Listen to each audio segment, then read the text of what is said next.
How can the Minnesota Vikings beat the Chicago Bears this upcoming Sunday? Listen, it's a divisional game. Soldier Field has historically been a house of horrors for the Minnesota Vikings, except the last 4 years where they've won all 4. They've won 6 of the last 9. But previously, they won 1 of 14. How are things going to go in Soldier Field? What can we look at from an injury perspective? How are they going to attack us with Caleb Williams? And how can we attack him? There's going to be a lot here tonight. We're going to have a lot of fun here on the Real Forno Show, powered by Grape Crush. Ladies and gentlemen, welcome to the Real Forno Show, hosted by the one and only Tyler Forness. A to Z Sports sought him out to be their Minnesota Vikings reporter and NFL analyst. And he's a proud contributor over at SKOL North's Purple Daily. Tyler is also the captivating host of The Good, The Bad, and The Hungry on the Voices of Wrestling Podcast Network, and a founding member of Vikings First and SKOL. Welcome, ladies and gentlemen, to another episode of the Real Forno Show. I'm your host, Tyler Forness. With me, as always, in the top left corner, he is producer Dave, and we are going to have some fun here today.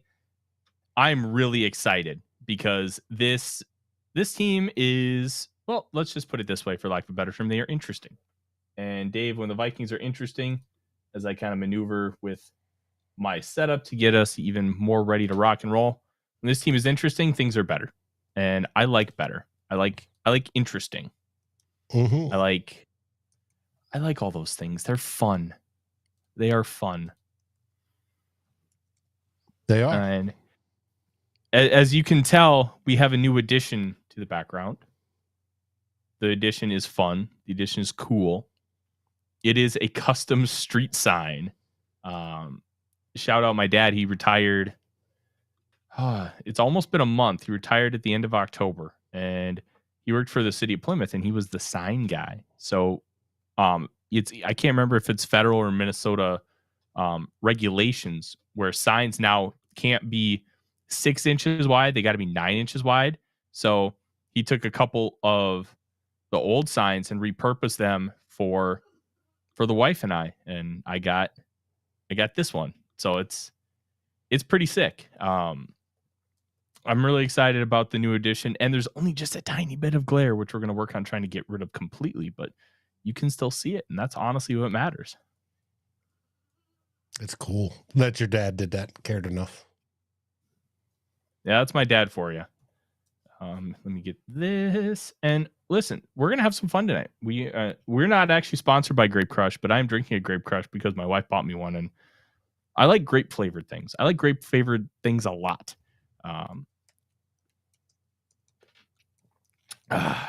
It's really good.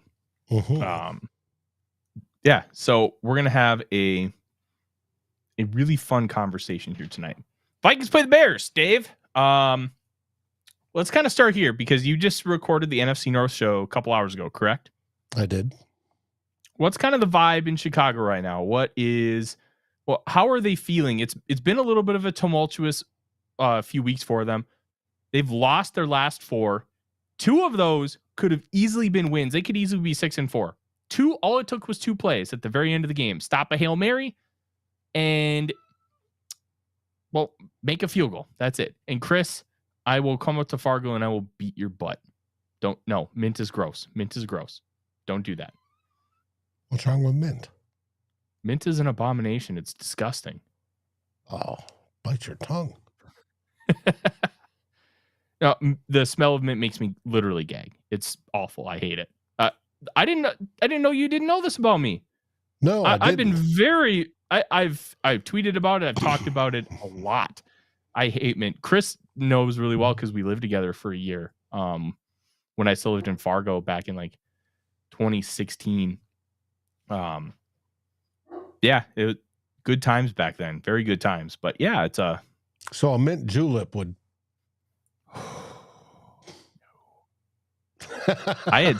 I had so when Crest had their Scope toothpastes, they had Citrus Scope. I used that for like a decade. It was great. I loved it because it was just citrusy and it did the job of every other toothpaste. It was great. Okay. Gotcha. Gotcha. All right. Well, anyways, now that we've got that out of the way because Chris had to absolutely take over. What's the vibe in Chicago? Because it's just weird. They could be 6-4. They just fired their offensive coordinator a week and a half ago. What did you get talking with those guys? That it's a clown show and they want Eberflus fired. Oh, everybody wants Eberflus fired. Jake, I do brush my teeth. They do have, they've got some talent. And obviously they got this, the savior. Where is it? Here we go. The Bears. On the team, but the in-game calls and adjustments and everything else, they got rid of Walden and hoped that would fix it. And and they're down to fire Eberflus. And if the Vikings put a thumping on them, we'll see if it happens. Now, they are notorious for not firing coaches in season, but we'll see what happens afterwards. Yeah. It's they're pissed off is the general gist of what's going on. They should be pissed. Ownership's to blame for a lot of what's going on in Chicago right now. Let me kind of explain why, and I bet these guys agree. Right before they drafted Mitch Trubisky, they had a head coach as a sitting duck. I think it was John Fox. Has Mitch Trubisky's rookie year, gets fired, bring in Matt Nagy. They get rid of Mitch Trubisky. They draft Justin Fields. Matt Nagy for 1 year, fire him. They bring in Matt Eberflus. They get rid of Justin Fields, bring in Caleb Williams. They're about to fire him. So this has been a constant. If you're going to pick a franchise quarterback, get him a new head coach to pair with. Like, we're not talking about rocket science.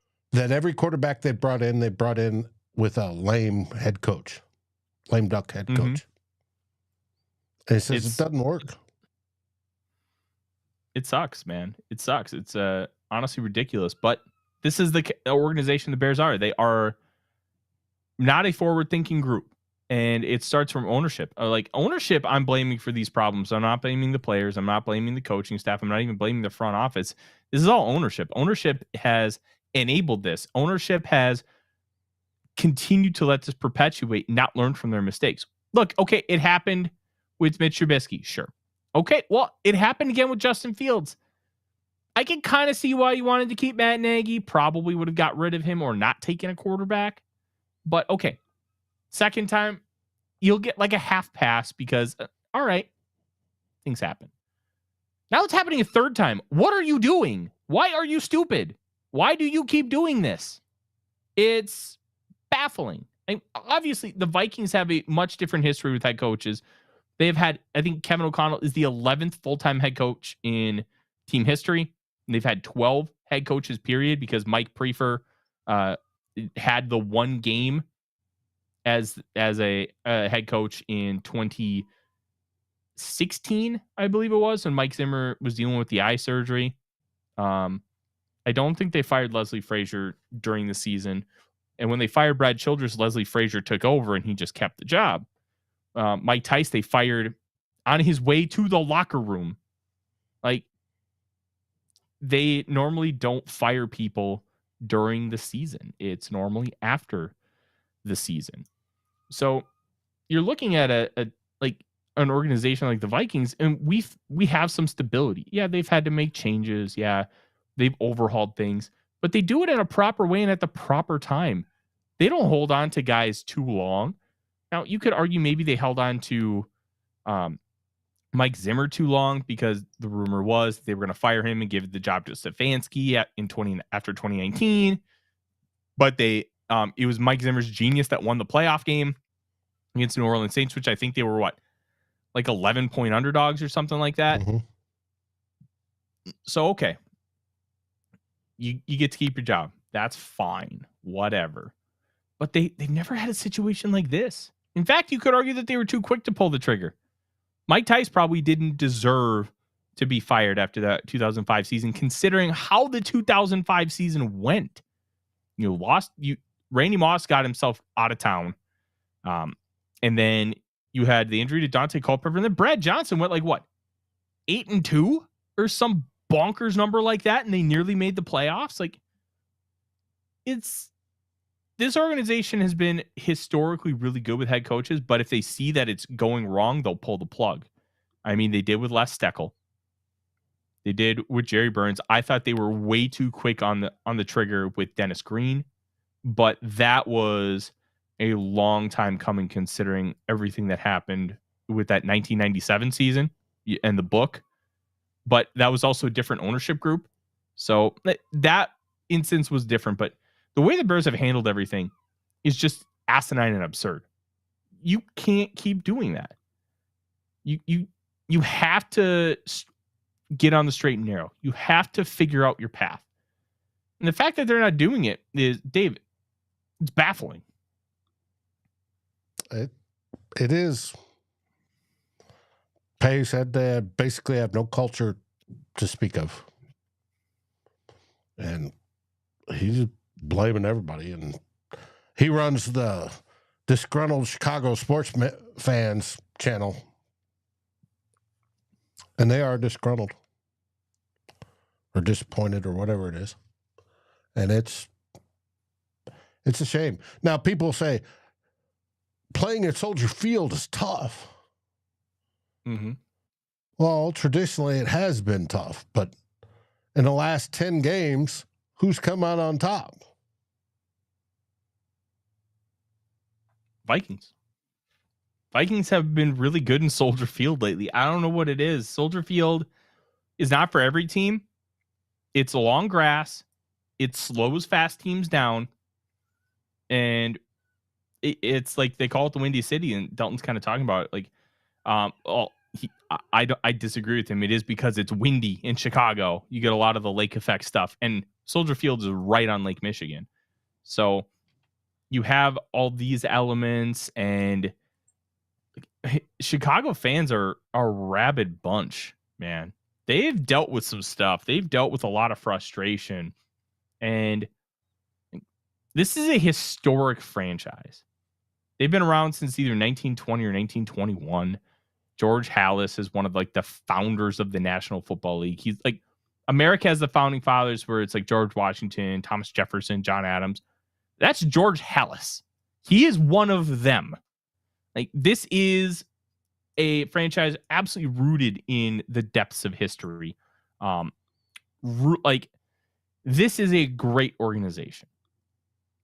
And ownership right now is, well, they suck. And if you have bad ownership, trickles down. Woody Johnson wanted Aaron Rodgers to be benched after the Broncos game. And you know what? He was probably right, but you can't have that kind of meddling ownership. It's not going to work. It's not going to work. And the Vikings are, I think people get too hyper-focused on some elements with the Vikings organization. This is a classy organization. This is a grade A organization. This is an organization that takes care of people. This is an organization that does things the right way. Yeah, there may be some things that irk you. Yeah, maybe they make a couple personnel decisions that you don't like, a couple draft picks that don't pan out. How often have the Minnesota Vikings as an organization done the wrong thing? They don't. We are blessed to be fans and talk about an organization that consistently does the right things, that consistently believes in the proper principles. That's great. That's fantastic. Not every organization has that. We could be the Cowboys. And Ziggy Wilf all of a sudden just wants to be the GM of the team and thinks he's God. No. We don't have that because we have stable owners. We have owners that know how to run a good and proper business. We have owners that put people in place to make the right personnel decisions. The Bears don't have that. The Bears have incapable owners who do the wrong things, who empower the wrong people. We should be lucky. We should be very lucky that the Wolves are owners, and Odie is over by the door whining because he hears Ryan Poles is outside ready to explode in. Look, Vikings fans should be very lucky that they have ownership that they do. But enough about owners, Dave. There's a lot of different elements here that we need to talk about. And Chris, I love eggnog. I love eggnog. Eggnog is one of the greatest things in the world. Like, I will drink, if you put eggnog on the shelf in like June, I'd probably buy it. I love eggnog. Eggnog and pumpkin spice, and the rare pumpkin spice eggnog. Delicious. I think I made Dave want to puke himself. Mm-hmm. I've never gotten into the pumpkin spice thing. Now, granted, I like a pumpkin pie, but I don't need pumpkin spice in my coffee. I don't need it in my eggnog. I don't need it anywhere.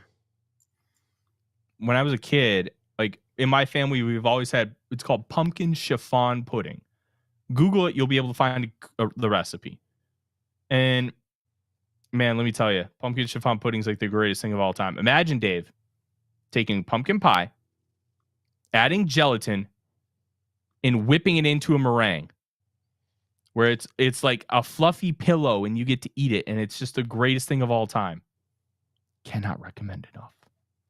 It's so good. That's where my love of pumpkin spice began. Then I realized, I can make other things taste like pumpkin. I can make pumpkin pancakes. I can make pumpkin waffles. I can add pumpkin spice to my Cheerios before they invented pumpkin spice Cheerios. Like pumpkin spice chai tea latte, because I don't like coffee. Hell yeah. All day. I will do pumpkin spice 24/7 all year. I love it. I love pumpkin spice before Starbucks decided to make pumpkin spice lattes a thing. Hey there, Rap. All right. Odie, are you done whining? You're a good boy. All right. Now let's talk about the Bears, because that's why you're all here. We talked about how poorly of an organization they've been running. And there are some elements that are going to be really interesting. I want to start with the injuries, Dave, because I don't know how much there is to read into this yet. Sam Darnold's on the injury report. He's on it with the third different injury of the year. He was limited today because of a foot. He was limited last week at times because of a hand. And a few weeks prior, he had the bruised knee. Now, I don't think that it's a humongous issue right now, but it could be. And it's just something to monitor. It's going to be interesting. I don't know where it came from, but yes, I noticed it was different too. Yeah, sorry, I am looking odious. Did Dalton Reisner step on it? Not that I was aware of, no. Okay. You know, that bit with Ed Ingram's so funny because he hasn't done that in 2 years. People just remember because it happened like, 2 or 3 times in one game and then one other time. And then it's just been like, he steps on people. Like, they fixed it, dude. It's okay. T-Bass says, take the Bucks tonight against the spread. You'll thank him later. Okay. Odie has already placed his bet with DraftKings Sportsbook. You can hear him in the background. Mm-hmm. Yeah, I found that really interesting. Josh Oliver did not practice. He's been on the injury report for weeks with a wrist injury. That has had him limited at times, but mostly he's been ready to rock and roll, and he's been a full participant in practice. But he was also on there listed with an ankle as well as the wrist injury. And that's, I believe, the reason why he didn't practice. But they have not gotten rid of the wrist designation. That's still something to keep an eye on. Because of the dual injury, the wrist is still bothering him. Plus, we have the ankle. There is a non-zero chance that Josh Oliver does not play. And maybe this is the game where we finally get TJ Hawkinson ready to rock and roll. Because and we saw in the last game where he got his ankle rolled up on and twisted. So, and they said like Monday, he's got a sprained ankle.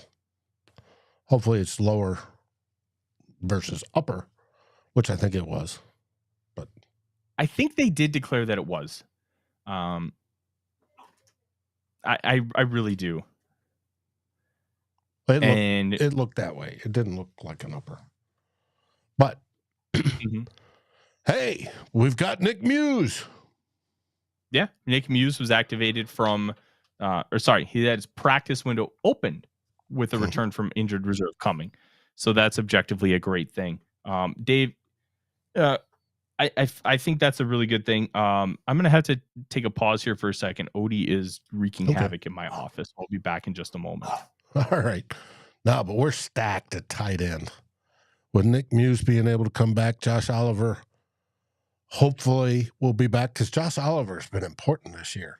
Obviously, with TJ Hawkinson being out, Josh Oliver has stepped up, and we've seen Josh Oliver's improved ability to catch the football, which has been nice. And we know how well he blocks.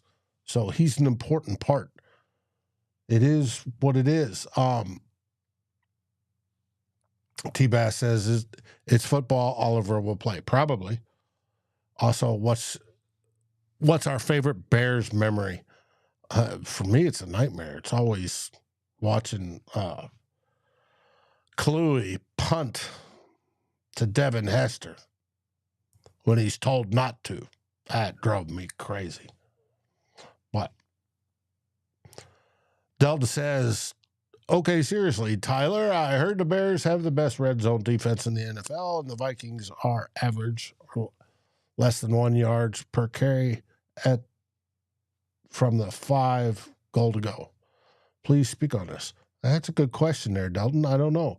But I can tell you their run defense is loosey-goosey. Now, whether if they tighten it up in the red zone, that's a different story. I have not seen that, but okay. T-Bass said he hit all 3 parlays. Wow. Good for you, T-Bass. Mm-hmm. That rules. Let's talk about Delton's, because I think it's a really interesting conversation here. Mm-hmm. Like, the Vikings in the red zone have been inconsistent, and part of the reason why they've been inconsistent in the red zone is they have not been able to get the ball in running downs. I think that's going to be worse with Dalton Risner. I think we saw that on Sunday. There were good parts of Dalton Risner. I listened to Luke Brown on Locked On Vikings this morning. I thought he had a very well-reasoned, well-explained take on kind of where he's at with Ingram versus Risner, and he's not really convinced one way or the other. And he kind of put it in a way that made a lot of sense to me, and it resonated. I think it's a play style thing. Who do you want more?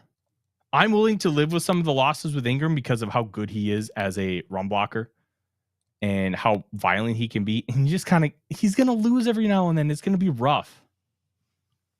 I don't know. And I just think Risner is just, like David kind of mentioned, I don't think he's soft, but he plays soft. And I think those are two different things. I think if you play offensive line in the National Football League, you are not soft. But you can play in the National Football League in an offensive line, and you can play soft. And I think that's different because that dude's blocking Jeffrey Simmons and Devondre Sweat. Like, even if he's not good at it, you ain't soft if you go in there and do those jobs. You just aren't. Let me tell you, the lack of push in the running game, the lack of successfully driving guys off the ball is just annoying and frustrating. Luke made a really good point that Risner is just better at timing. Luke who? Luke Brown. So one of the timing things that they have to do, especially when they run a lot of duo, is you have to time leaving your guy at the right time. So duo is a bunch of double teams up front, and then one guy leaves to climb to the second level. But if you leave too early, that defensive lineman can just slide off the block, make the play. If you leave too late, you're going to miss getting the guy on the second level. So you have to time that right. And Risner's better at timing that, but he's not better at blocking. And I think those elements are really important to kind of discuss, really important to know. Odie is now banging at the doors. Can you hear that? Mm-hmm. I love this little guy. He's just a little turkey boy. Is Mrs. Forness home? No, she is. What is it?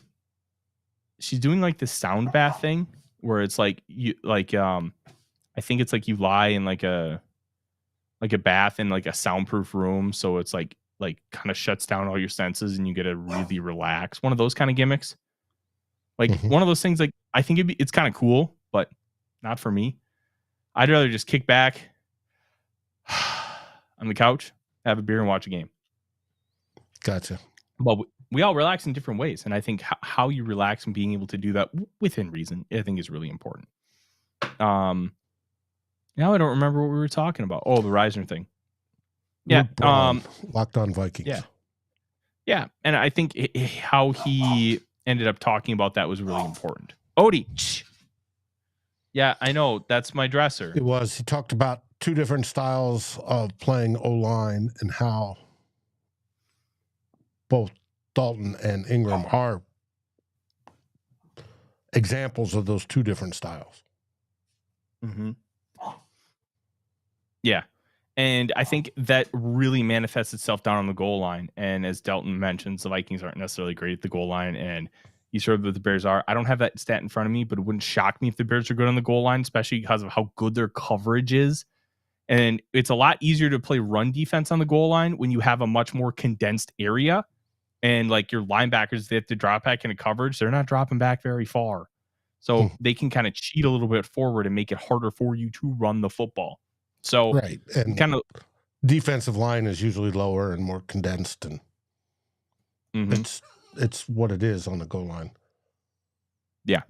And the Vikings not being able to really generate much in the running game is going to manifest itself even worse in the goal line situations because of those elements that we talked about. And Reisner being a poor run blocker manifests itself in the worst ways in those situations. The James Lynch plays came because Reisner got beat. You can't get beat by James Lynch. You just can't. Like, it's so incredibly frustrating to see you can get beat by James Lynch, the jaggiest jag who ever jagged. You can't do that. Like, you can hear Odie. He's just mad about it. He can't believe it. He can't believe James Lynch is winning. Now, is Aaron Jones still suffering from bruised ribs? Yes. But he did practice in full. I would consider sitting him for a week, man. I know that's not necessarily what he wants to do, but it also could be is it a situation where it's only a pain tolerance thing, where if he can deal with the pain, it's fine? I think that's what it is, because I heard this week that somebody that measures player health by game speed, that he's up to as fast as he's been. He's clocking in over 19 miles an hour on runs. And generally that's an indicator of how hurt you are. If you can hit your top speeds, you're good. And he supposedly is. So. Yeah. I'm really excited to kind of see Dr. Proto mentions Odie's in a fury. Yeah, Odie's been the star of the show tonight. You guys haven't get to see him because he's just arf, non-stop. And I'm very interested to see kind of how this line continues to grow and develop, how Dalton Reiser's addition could potentially help, because I thought there were some good pass rush reps. It's Dalton Reiser's going to lose real slow, but he will lose, and he will lose a decent amount. But the big thing with Ingram is when he loses, it's like, whoa, it looks way worse to the naked eye, to the fan who's watching the game on game day, where it's not necessarily like when you look at the all 22, it still looks bad, but you're going to notice Reisner a lot less. And one of the big things was like the PFF grades.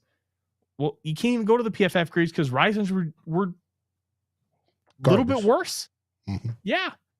I think it's clear that the Vikings are probably going to have to upgrade the position. That was kind of where I like what I felt all year. Like, you have to look at some kind of upgrade. I don't think Reiser's it long term. Maybe Ingram can take a step in year 4, but can you count on that? I wouldn't want to. I think Trey Smith might be in play if for some reason the Chiefs let him go. to upgrade, truly upgrade, either you take a blue chipper in the draft and get lucky with that blue chipper, or because we're talking rookie years, or you go out and you buy one via free agency that you know is quality. That's the only way to improve it. Mm-hmm.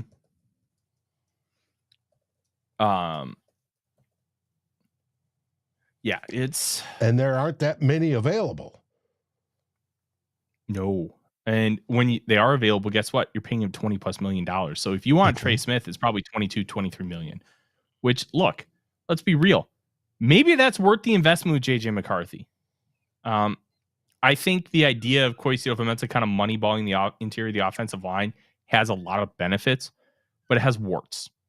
This is one of the warts. You're going to have inconsistency at the position. You're going to have players who aren't necessarily great playing those positions. And that's what you have. We're basically, have you ever seen the episode of South Park, Dave, where they make fun of voting, where it's giant douche versus turd sandwich? And it's Stan doesn't want to vote for either one because they both suck. And he gets banished from the town for a little bit until he decides like he's ready to come vote because voting's important. And then he votes for the candidate who gets 18% of the vote. He's like, what the hell's the point of my vote? Like, that's kind of what this feels like, where neither one of these guys is a great option, but it's like, well, which one stinks the least? Like, I know I beat the drum for Ed Ingram, and I think at best Ed Ingram's average. Jason, we've mentioned Luke's show Locked On Vikings talking about that. I have not had a chance to read the article yet. I'm going to, though. And I just prefer Ingram. I would prefer the curly fry to the crinkle fry. Okay. That's just kind of where we're at. Now, jumping ahead, since we're talking about free agency and drafting cards, we only have one quarterback under contract next year. Yeah, that's fine. Oh, okay. I'm not so worried. BS about Aaron Rodgers coming to Minnesota? Everybody wants to say it because it's what happened with Brett Favre. No. If they're going to have a veteran quarterback on this team, it's either going to be like an Andy Dalton type to continue helping the growth and development of JJ McCarthy, or they're bringing back Sam. Those are the options. They're not going to bring in Aaron Rodgers. Well, Mullins, sure, they may bring back Mullins, but he's of the same ilk of like an Andy Dalton. He's a veteran guy who started a bunch of games who can help JJ McCarthy. If you're starting the backup in today's day and age, you're screwed. This isn't 1990 where Jeff Hostetler can make a miracle run and you can win the Super Bowl. But, I mean, maybe the Vikings could do it because the defense is elite, but I wouldn't want that. You don't want that in today's day and age. Backup quarterbacks and developmental guys are just not treated with the same type of respect, same type of love that you would hope. And it just kind of is what it is. I think that the NFL should really try to get a minor league system to really develop these, but they're so reactionary. They're not going to do that. They should, but they won't. Like, the Vikings will have one or two quarterbacks next year added to this team, whether it be guys who are already on the roster. I wish they would have been able to keep Jaren Hall, because I think having a guy like that on the roster to continue to grow and develop is a good thing, even if he's not going to be your starter long term. It's good to have somebody still in that position. But alas, maybe they'll. Hi, Merlin. Yeah, you hear Merlin in the background. Speaking of quarterbacks, Caleb Williams in the last game against the team from Wisconsin seemed to improve. What should we expect from him this weekend? What was the name? Caleb Williams, Bears quarterback, rookie. My headphones cut out. Savior. Oh gosh. Well, I think everybody knows I was lower on Caleb Williams than a lot of people. I had him as my third quarterback, and I thought Drake May was far and away the best quarterback in this class. And I think I'm going to be proven right on that based on early returns in New England. He's looked great. And he's doing things without a really good offensive line, without even a capable offensive line and weapons who are that dude's just so good. And I'm very glad that it's working out so far with him in New England because it could have gone the other way. But Williams, he's got flaws. And one of the big things with Williams is like he's flawed in ways that you wouldn't expect from a first round pick or first overall pick. I mean, yeah, he's got the traits. Yeah, he's got the ability to make any throw. He's got the ability to do some crazy stuff outside of structure. But you know what he's bad at, Dave? Dropping back, 3-step drop, throwing a timing route, throwing within structure, being comfortable taking a check down. Now, maybe some of that has improved over the course of the last few weeks. When I've gotten a chance to watch Caleb Williams, it's been rough. You see some great, it's like, oh man, that guy's going to be really good. Like we saw the Pat Mahomes at Texas Tech. And a lot of people are like, oh, air raid's not going to translate. Well, now nearly every offense in college football is running some form of air raid concepts. So that's not even the case anymore. But it's like, oh, he can make all these wild throws, but he does so much outside of structure. Well, he got to sit for a year watching Alex Smith, who was a structured quarterback, working with Andy Reid. His first season as a starter, 50 touchdowns, MVP. Caleb Williams doesn't have that. He was anointed the starter in May. And because he was anointed the starter, then the expectations were all over the place. Nick, I hate to break it to you. A lot of people said he was going to be like Patrick Mahomes. That was the main comp for Caleb Williams, was Patrick Mahomes. So that has been out there for a long time. And I use Mahomes not necessarily as a one-to-one comp, but Mahomes, from a conceptual standpoint, is so similar coming out of college to what Caleb Williams was. Mahomes obviously played for Cliff Kingsbury and Caleb Williams for Lincoln Riley. Now, Riley also runs the air raid, but he runs a much more spread out version of it, much more attack vertically, where Kingsbury runs a traditional air raid like Hal Mummy and Mike Leach, coming from those guys, where you use the air raid, the passing game as a substitute for the running game. Do a lot of screens, you do a lot of speed outs, you do a lot of slants, a lot of shallow crossers. The passing game is the running game. So conceptually, they come from kind of similar. Oh, we're not talking about McCarthy as Mahomes. Absolutely not. But Williams has gotten a lot of things. Well, ISOL. I remember ISOL. Now give me Plumhole. Plumhole's good.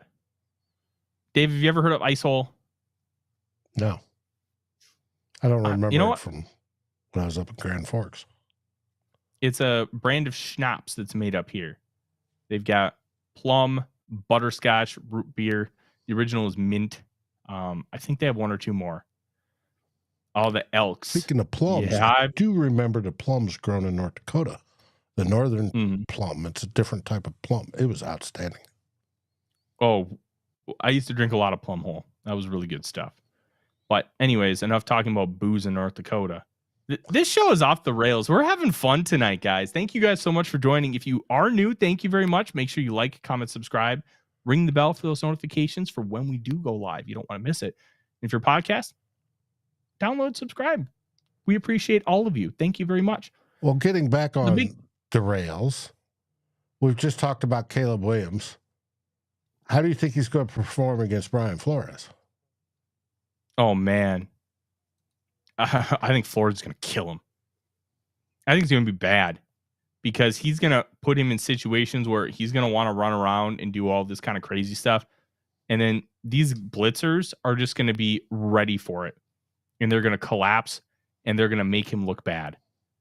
Like Williams can make like throws like Justin Herbert, like Pat Mahomes, that are just special throws. But it's the basics of quarterbacking that he just doesn't have down yet.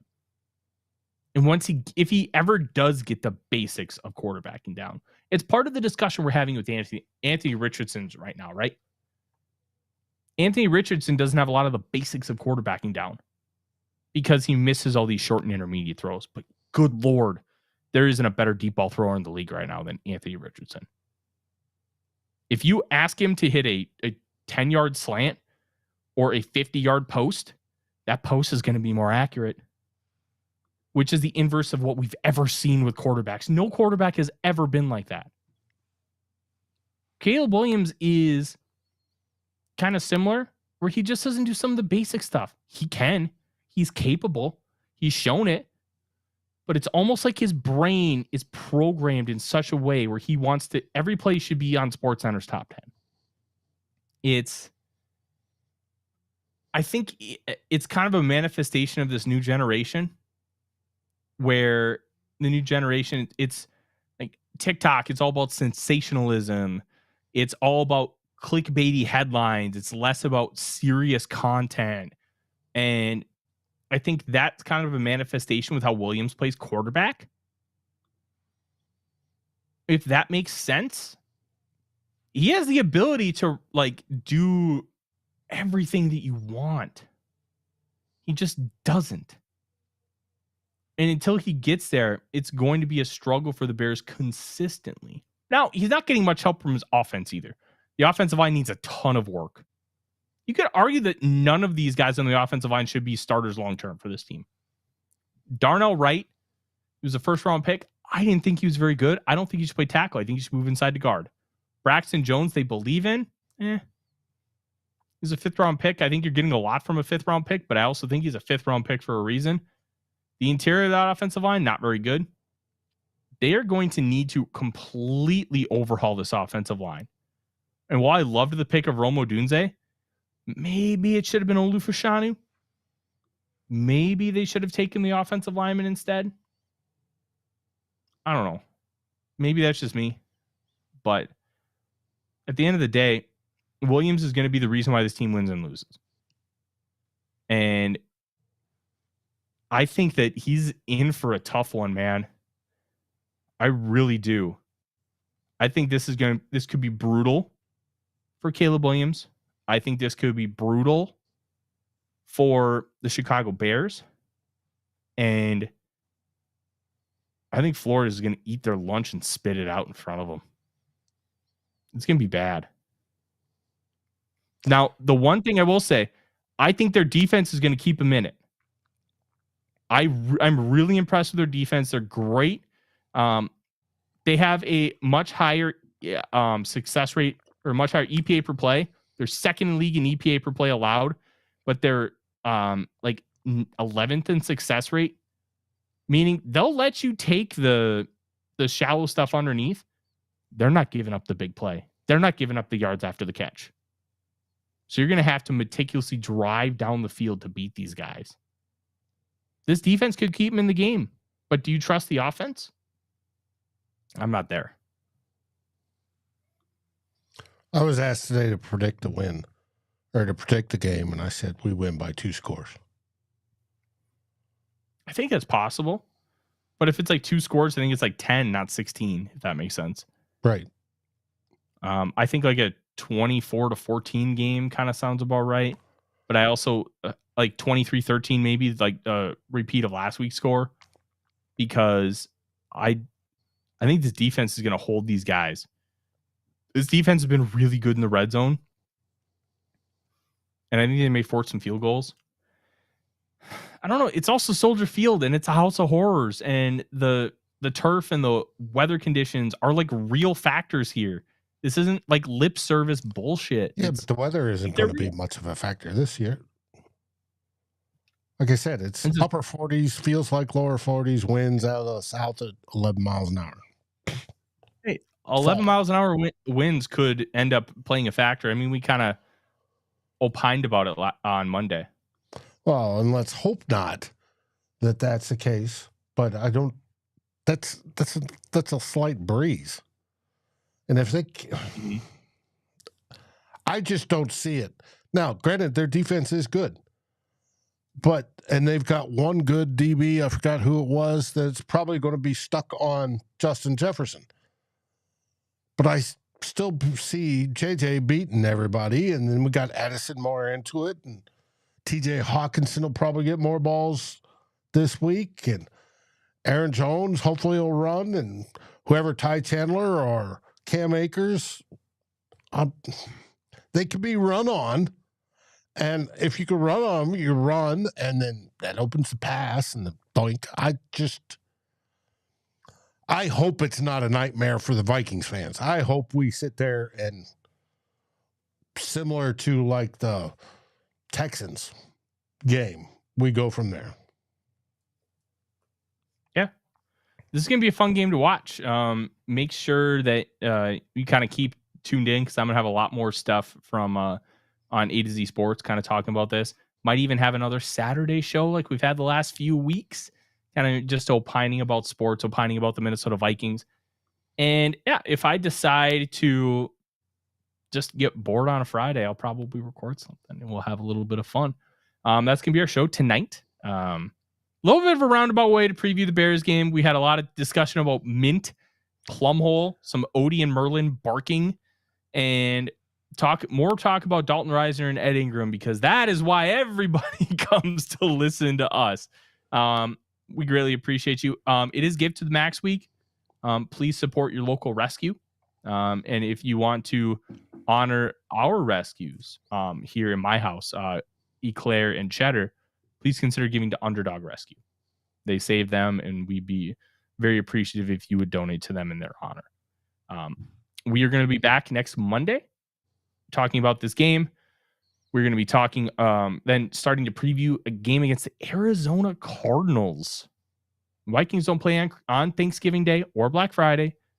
They do play the following Sunday.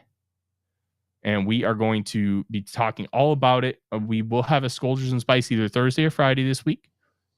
Dates can change on that. That's why we always recommend ring the bell, because then you're going to know when those shows are. Because sometimes, we have lives too. Mm-hmm. I try to make the show every single Monday and Wednesday at 6:05. Sometimes life happens. But don't forget Tool Bloggers.